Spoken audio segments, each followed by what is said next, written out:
Goeie, mooi om we zogen naar het journaal vooruit met de handel. Het hoeveelste journaal is het, Bouke? Dit is het traditioneel. Daar we eigenlijk alle informatie worden wat de stand van zaken is betreffende werkzaamheden onder de centrale as. En waar ben je? We staan hier op het Zonhuis erbij. En we zien achter u hier het viaduct. Dat zie je met dwanden binnen dat de verbinding is tussen Veenwouden en Noordburgum. Nou, heel mooi plakje, maar wij zijn met het traditioneel bezig, zou het al zijn. En we willen je hem graag meer zien laten hoe we mij vooruit met de handel gaan.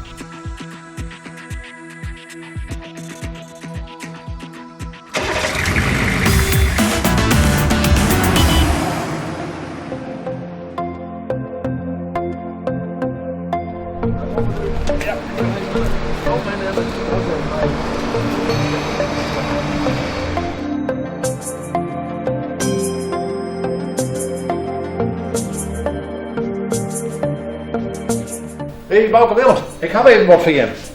Wat is er aan? Ik heb even wat neus voor je. Nou, je geeft misschien zin als goed neus of slecht neus. Kom naar beneden. Nou Willem, wat voor neus hast u voor u? Nou, dat weer de bedoeling dat Santje september de handel bij ons maar dat wordt in oktober. Wat? Maar hoe mag dat dan? Wie had de datum al op uw karren te staan?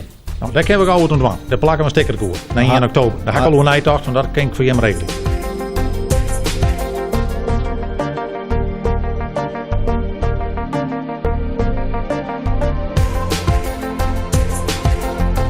Nou Willem, bedankt. Ja, graag gedaan. Willem, bedankt. En we gaan er wel een paar vragen. Dat is prima. Binnen, dan pak ik de kaart erin mee. Goed plan. Door.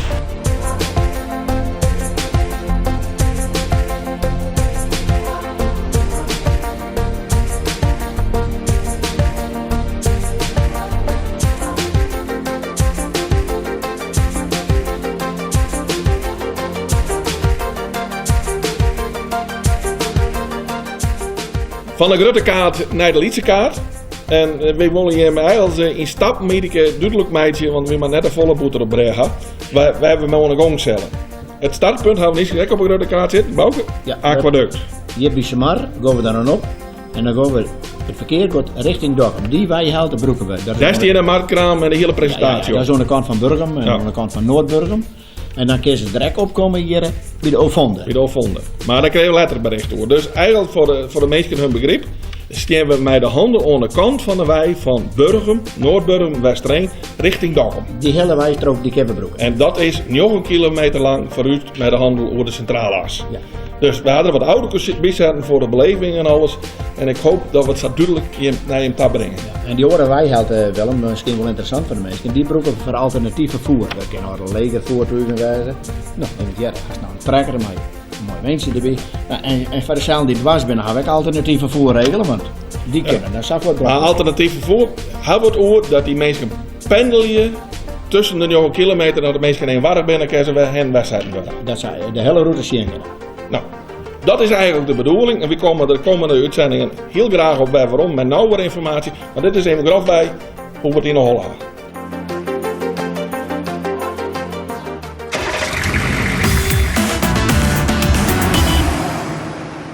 Nou, de handel wordt afgesteld nog echt plakvinden op 1 oktober. Dus een makkelijke datum te onthouden. 1 oktober en net Santje september. Dus 1 oktober.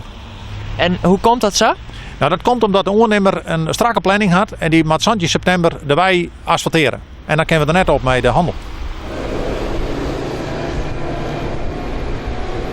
Nou, ik ben Willem de Boer en ik ben senior projectleider bij de Centrale As. Nou, dat houdt in dat ik me bezig hou met het steeds maar het functioneel leiden van een aantal processen steeds maar binnen het projectbureau.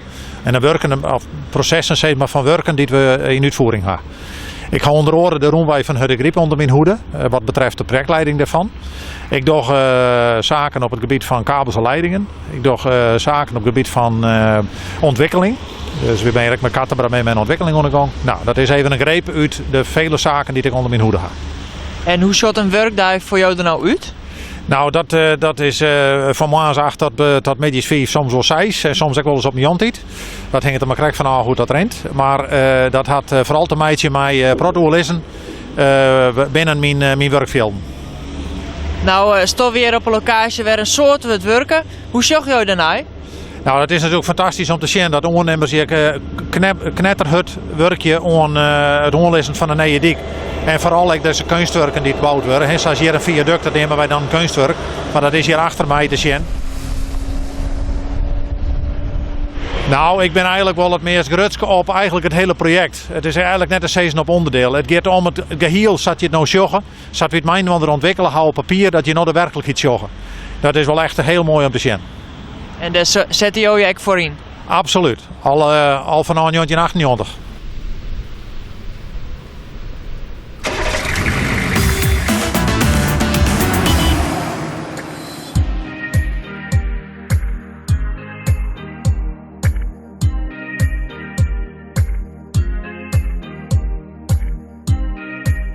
In oktober, de dag van vooruit mij de handel. Wat moeten we dan verwachten van de Scherjons? Allereerst natuurlijk een stukje reclame voeren voor ons bedrijf. Maar wat ik ook leuk vind, is eigenlijk dat je dus ook iets kunt doen. En met name voor kinderen denk ik dat ik een kinderactiviteiten sowieso neerzet. Iets met klompschilderen of zo. Ik bedoel, zoiets is heel vaak voor volwassenen. Maar ik vind het juist heel erg belangrijk dat je ook kinderen erbij betrekken. Dus daar is sowieso, doen we dat. En misschien dat we zelf nog wat demonstreren. En dan denk ik dat we niet klompmaken demonstreren, maar misschien de verftechniek. Want ja, als je echt wilt zien hoe de klompen gemaakt worden, dan moet je toch echt hier naartoe. Je bent hier in Noordburger bij Scherjons Klompenmakerij en Klompenmuseum. Onze jongens, ik ben inmiddels de 6e generatie klompenmakers. Dus het is echt een klompenfamilie.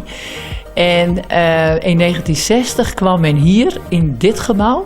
Dit is van vroeger een eremoes. Maar in 1960 is het een klompenmakerij geworden. En ik woonde hier toen vanaf 82 met mijn man Elke. En wij hadden een hele verzameling en een prachtig gebouw. En toen zeiden wij van we wilden er eigenlijk een museum bij starten, omdat we dat zelf leuk vonden. Dus het is vanaf 87 ook een museum. In de werkplaats maak je hem zelfs als klompen. Ja, ik bedoel, dat is zelfs de kracht. Ik bedoel, dat is ook de basis waar het geheel op drijft. Dat wij dus zelf die klomp maken. Wij maken ze van wilgenhout. En die bomen die worden eerst dus in stukken zaagd. Dan komt het vervolgens bij de lintzaag en die maakt blokken ervan. Nou, je pakt 2 van die blokken en dan komen ze voor de eerste machine. Dat is de kopieermachine. En de kopieermachine maakt de buitenvorm van de klomp.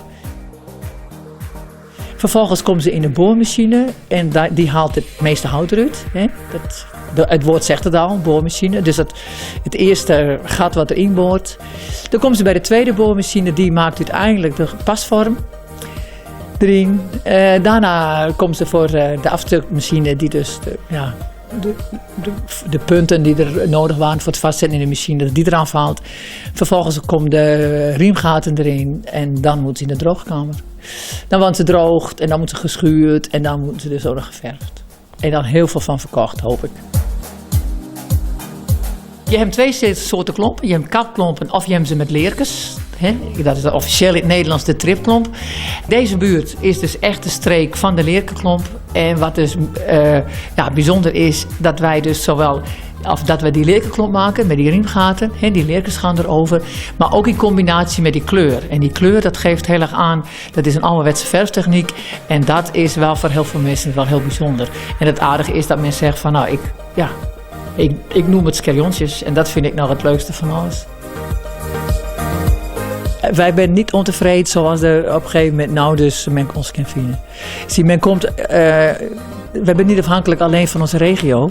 Het is namelijk zo dat wij met name dan in de zomerperiode, met toeristen en vakantiegangers, ik bedoel, men wil rust een uurtje rijden om hier te komen. Dus dat was altijd al. Misschien wil het nou nog wel 1,5 uur. Ik weet niet, als het sneller gaat. Wat vinden mensen hier altijd best zo mooi als ze hier komen, als ze er een oer voor oer hebben? Nou, ik denk dat het unieke van dit geheel is dat wij zowel een stukje historie, maar natuurlijk, die klomp is natuurlijk ons cultureel erfgoed. En dus dat ze zien alles op gebied van dat, van de historie, maar daarbij is het natuurlijk een moderne klompenmakerij. Dus zowel het een als het andere, wat hun heel erg aanspreekt.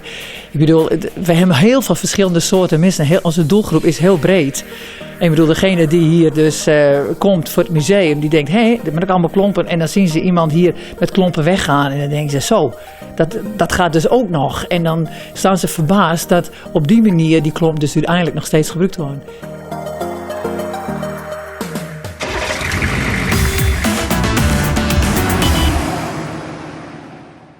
ik ben hier in de blauwe kamer. Een hele grote kaart van de centrale as. Ik sta al op een stoel. Hier leidt Dokkum. Nou, doe daar.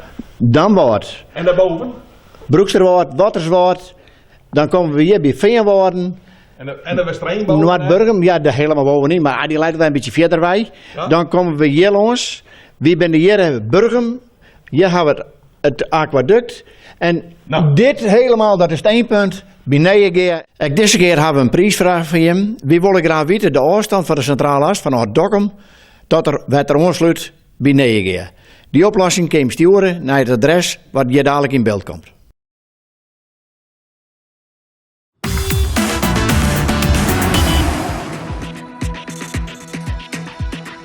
Dan ben we alweer zover. Het einde van dit journaal. Maar verder we afscheid van je nemen, willen we hem nog even wat zien laten. We staan hier, zouden we niet zijn, op een zonhuis erbij. En als we zo omdraaien, dan zien we er in de 4e viaduct staan. Dat leidt over de Waardwij, dat is vlakbij Huishandel van der Wal daar. En als we daar naar gaan willen, dat we dit stuk tussen de zonhuis erbij en de Waardwij al vol gaan met deelnemers. Dan wordt het heel best. En we zijn nog maar een week of 3 aan de gang. Dus wij willen graag afscheid van je nemen. Dit weer traditioneel vooruit, oerdas, met de handel. Graag tot de volgende keer.